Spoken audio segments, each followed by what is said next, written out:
আসসালামু আলাইকুম। আমরা আছি পাটুরিয়া ফেরিঘাট।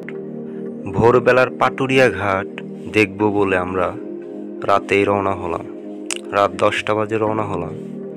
সারা রাত জার্নি করে পাটুরিয়া ঘাটে আসলাম ভোর 5টা বাজে। আশেপাশে একটু ঘোরাঘুরি করলাম।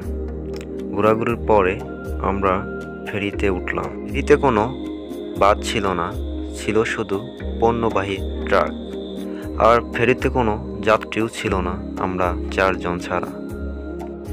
ফেরিতে বসার জায়গা এখানে, কোনো লোক নেই ভোরবেলায়।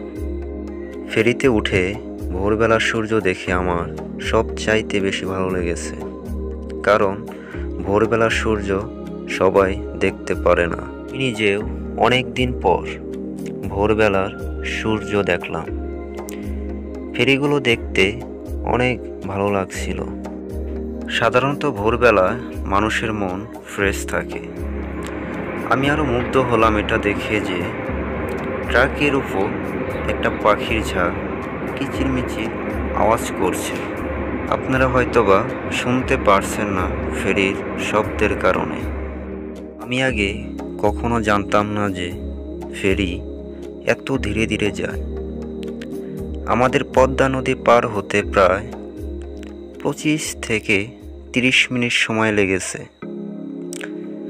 আমার এর আগের ভিডিও আপনারা দেখেছেন, পদ্মা সেতু নিয়ে ভিডিও করেছি। যারা ভিডিওটি দেখেননি তারা ইচ্ছা করলে দেখতে পারেন। পদ্মা সেতু পার হতে আমার সময় লেগেছিল 5 থেকে 7 মিনিটের মতো। এই সেই পদ্মা নদী। কতবার যে খবরে দেখেছি সকাল থেকে কুয়াশার কারণে পাটুরিয়া দৌলদিয়া ফেরি চলাচল বন্ধ।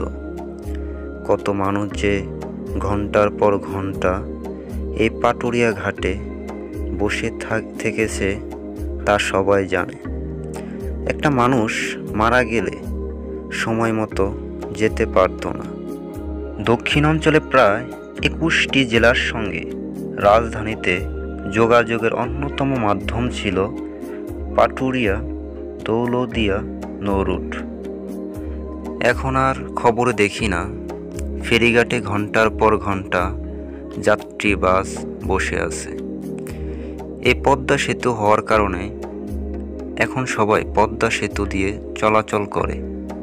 পদ্মা সেতু হওয়াতে দক্ষিণাঞ্চলের লোকদের সব কষ্ট দূর হয়েছে অনেকটা বলতে গেলে।